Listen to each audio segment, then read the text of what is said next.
The Bhagavad Gita, often referred to simply as the Gita, is a 700-verse Hindu scripture that is part of the Indian epic Mahabharata. It consists of a conversation between Prince Arjuna and the god Krishna, who serves as his charioteer. This dialogue occurs on the battlefield just before the Kurukshetra war, where Arjuna is filled with moral dilemma and despair about fighting in the battle. Chapter 1. Arjuna's Dilemma. First chapter sets the stage for the epic dialogue. Arjuna, a prince and warrior, is preparing to fight in a great war between two branches of his family.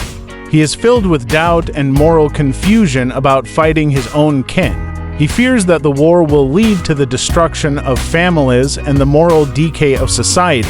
Chapter 2. The teachings begin. Seeing Arjuna's despondency, Krishna begins his teachings. He explains the concept of the eternal soul Atman that never dies. Krishna advises Arjuna to fulfill his Kshatriya warrior duty to fight, emphasizing the importance of duty dharma over personal sentiments. He introduces the idea of nishkama karma, or performing one's duty without attachment to the results. Chapter 3. Karma Yoga. Krishna elaborates on Karma Yoga, the path of selfless action. He advises Arjuna to perform his duty as a warrior without attachment to the outcomes. Krishna emphasizes that action is superior to inaction and that one must engage in righteous action to maintain the order of the world. Chapter 4. Transcendental knowledge. Krishna speaks about the eternal knowledge of yoga, which he had imparted to the sun god Vivasvan, and through him it was passed down to humanity. He introduces the concept of avatars, or divine incarnations, and declares that he incarnates in every age to protect the righteous and destroy the wicked. Chapter 5. Renunciation and action. Krishna discusses the difference between sannyasa renunciation and karma yoga selfless action. He explains that both paths can lead to liberation, but karma yoga is superior as it is more practical and accessible for most people. A true renunciate is one who performs their duty without attachment. Chapter 6. The Path of Meditation. This chapter details the practice of dhyana yoga, or meditation.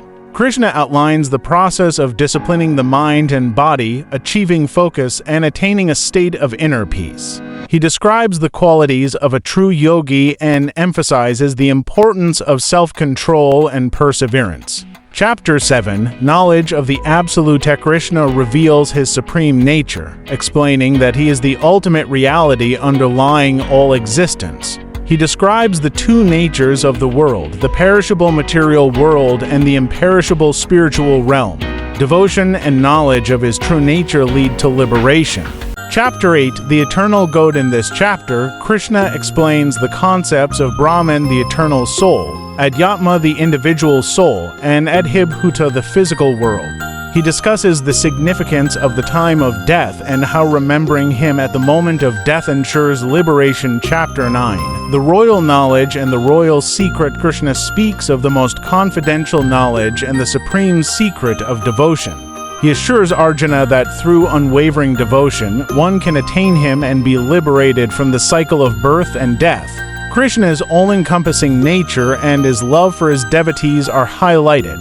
Chapter 10. The Opulence of the Absolute. Krishna reveals his divine manifestations in the world, showing how his presence can be perceived in various forms and phenomena. He declares that all wondrous and powerful beings and aspects of nature are his divine manifestations. Chapter 11. The Universal Form. Krishna grants Arjuna divine vision to witness his universal form Vishvarupa, a magnificent and terrifying vision that encapsulates the entire universe. Overwhelmed by this cosmic form, Arjuna realizes Krishna's supreme power and surrenders to him completely.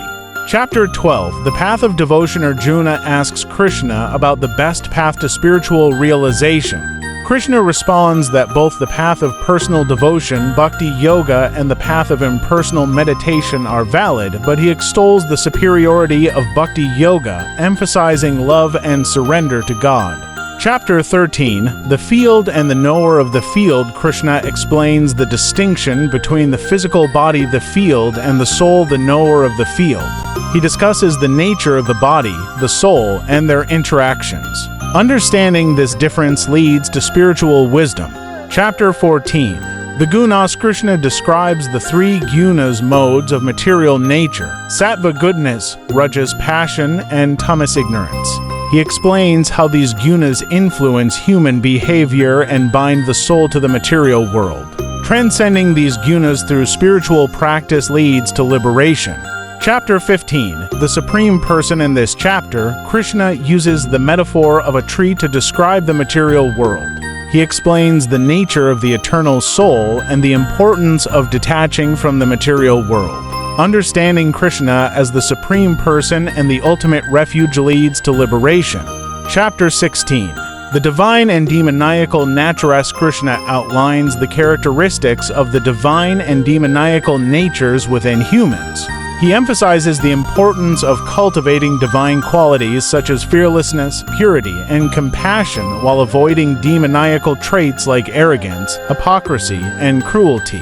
Chapter 17. The threefold faith. Arjuna inquires about the nature of faith and how it is influenced by the three gunas. Krishna explains that faith can be categorized into three types: sattvic pure, rajasic passionate, and tamasic ignorant. The nature of one's faith determines the quality of their actions and spiritual progress. Chapter 18. Liberation through renunciation. Final chapter summarizes the teachings of the Gita. Krishna explains the essence of renunciation and selfless action, urging Arjuna to perform his duty as a warrior with detachment. He assures Arjuna that surrendering to him with full devotion will lead to liberation. Conclusion. Bhagavad Gita concludes with Arjuna's realization and acceptance of his duty. He is ready to fight, having overcome his doubts and confusion through Krishna's teachings. The Gita ends with a message of hope and assurance that those who follow the path of righteousness, devotion, and selfless action will attain peace and liberation. The Bhagavad Gita remains a timeless spiritual and philosophical guide, offering insights into the nature of duty, righteousness, and the path to spiritual liberation. Its teachings continue to inspire millions around the world, transcending cultural and religious boundaries.